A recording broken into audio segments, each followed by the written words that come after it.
Hello everyone, Purge here, and welcome to my Monsters and Memories tutorial series for non-EverQuest players. In this installation, I want to talk about the social etiquette in Monsters and Memories. This is extremely important, so please don't skip this video. MNM is an old-school style game, and it lends itself to an old-school style of etiquette as a result. This is not World of Warcraft, or League of Legends, or Call of Duty, so don't treat it like it is. This is a game that is intended to be played by adults, acting like adults. What that mostly means is to not be a toxic jackass. There are very few built-in safeguards against toxic behavior, but there's also very few ways around the consequences of it as well.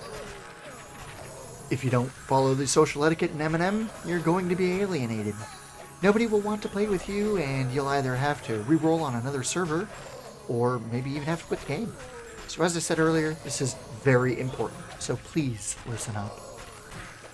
Kindness begets kindness.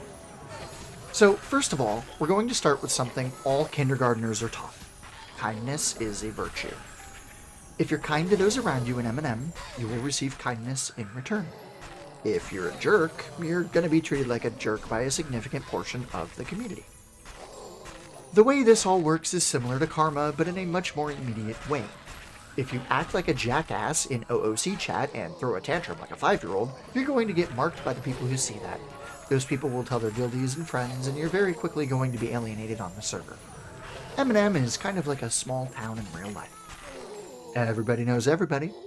Everyone talks to everybody about everything that happens. For better or worse, that is how things work around here. What this means is that if you help someone out, whether that's via answering questions in OOC chat, or trying to save someone from death as they're running from a mob, or escorting them to somewhere they're trying to go, buffing someone, finding their corpse, etc., they'll tend to remember that. If you do it a lot, you'll get a positive reputation in the community that is your server. This also means that if you're a toxic asshat, you're going to be treated like hazardous waste material. Nobody wants anything to do with you, and would prefer you get dumped somewhere far away where nobody can see or hear about you again. This usually means being blocked and effectively blacklisted on the server. There are no server transfers. There is no character renaming service. There aren't 80 different servers either. You have a finite number of chances to successfully integrate into this community, so you shouldn't squander it if you think you'll want to stick around. Trolls and toxicity. As with any multiplayer game in 2026, there are going to be trolls. There are going to be toxic individuals. They're just everywhere. It's ubiquitous on the internet. Completely and entirely unavoidable. However, the vast majority of this player base are not like this. The ones who are noticed by those in the community. I know I, at least, keep a list of the people who are jerks to me. Those who are toxic trolls get blocked. Those who are funny, quote-unquote, trolls just get avoided. I don't have the patience for that kind of crap in my life, and I certainly don't want to deal with it in my games anymore. To quote Murtaugh from Lethal Weapon, I'm too old for this shit. A lot of the community of this game feels the same way. I, myself, am 35 years old. I am a youngin' compared to most of my guildmates. The vast majority of this community played EverQuest back in the 90s and early aughts, and back then the internet wasn't nearly as toxic as it is today. They are a different breed of gamer compared to what most of us who never played EverQuest will be familiar with. I know, for example, in World of Warcraft, circa 2004 to 2005, on my original server, yes, you heard that correctly, there were a variety of extremely helpful folks. Even Hordes were helpful towards us Alliance folk. Even in Battlegrounds, which is a totally different story.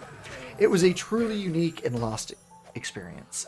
Once server transfers opened up, the community started changing, and once the Dungeon Finder became cross-server, forget it. It devolved, and the community aspect of the game fell off entirely, overrun by toxic people and trolls in trade chat.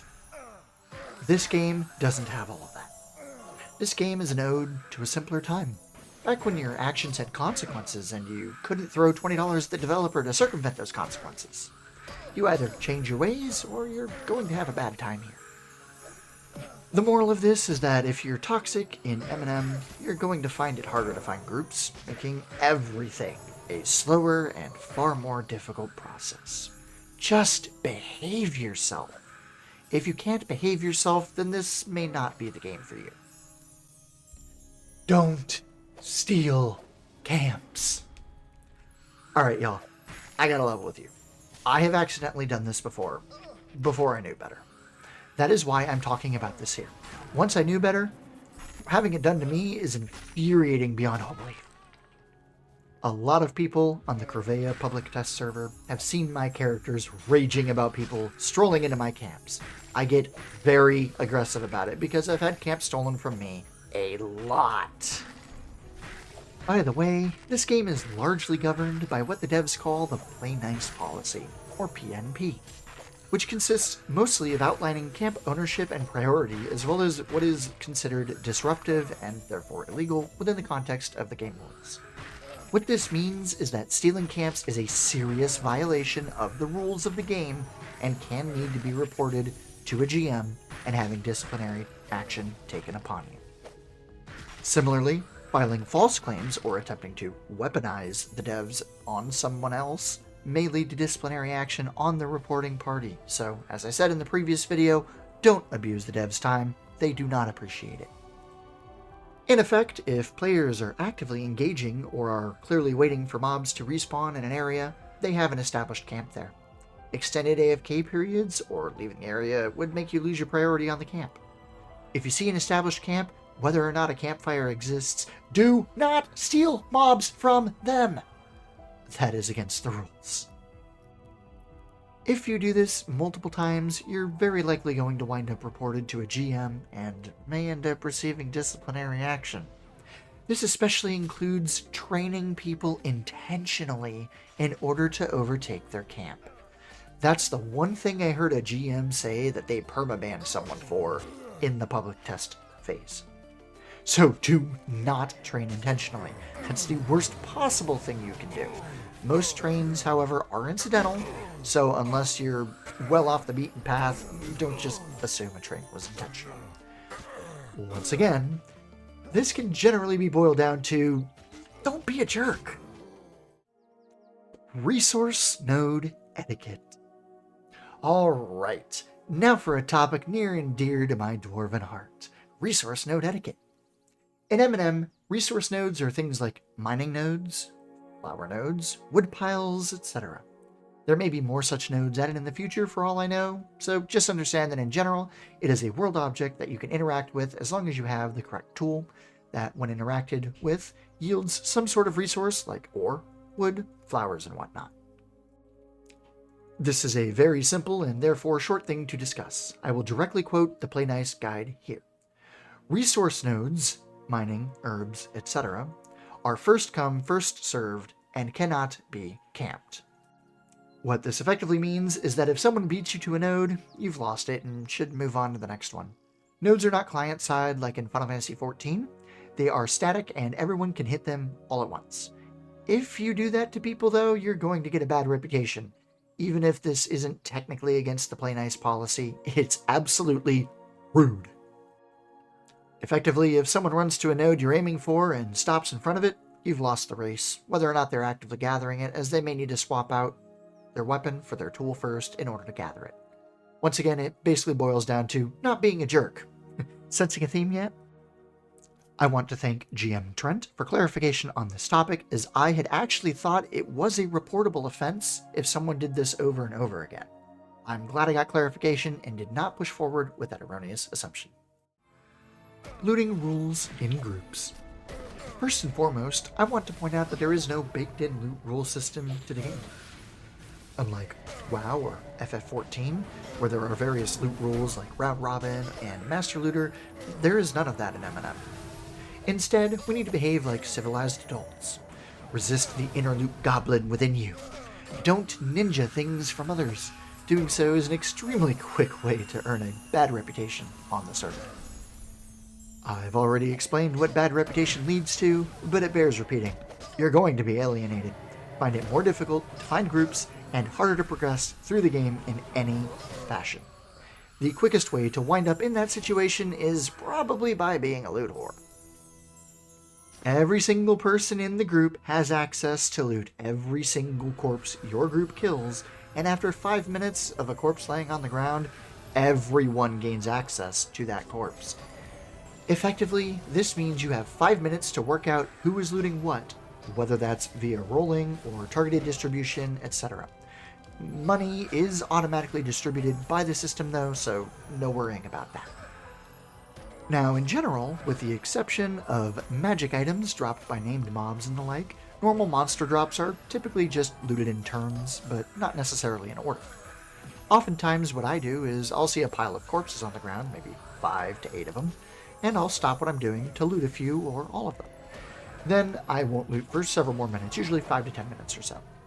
Effectively, this means everyone gets a chance to loot whenever they feel like it. Sometimes, though, you'll run into an infamous loot whore. The first step is to remain civil. Try to talk things out. If negotiations fall through, then perhaps the group needs one less ninja in it. If you are going around being a greedy little goblin who snatches all of the shinies off of corpses, you're going to find yourself alone very fast. For clarification, I do not mean any discrimination against players playing the goblin race. I mean that in general terms. In general, if someone's looting too much, just explain to them or ask them to stop. It took me a while to stop my habit of looting everything in front of me that is so ingrained in me from my 10 years of World of Warcraft. Others may be similar, so just be civil whenever possible. Most of the time, that doesn't happen with special drops, and what'll usually wind up happening is someone will open the loot window, link everything on it, and people will /roll for the items one by one that they want. Then the person can loot the item. Or perhaps you've already worked things out ahead of time, and when the item in question drops, it's already earmarked for someone. Either way works. As long as you communicate with the group, and don't just snatch every single item that drops, unless I was communicating beforehand, then you'll be fine. Even if someone is snagging all the loot, they might be willing to distribute it. I've seen all types of looting behavior in-game. My guildmaster, for example, is one to snatch all the loot, then attempt to evenly distribute it during downtime, while waiting on respawns, or before we break camp. At first I was annoyed, but once he explained his intent, I let it happen and it worked out just fine. And that's a wrap. Ultimately, the etiquette of Monsters and Memories isn't complicated.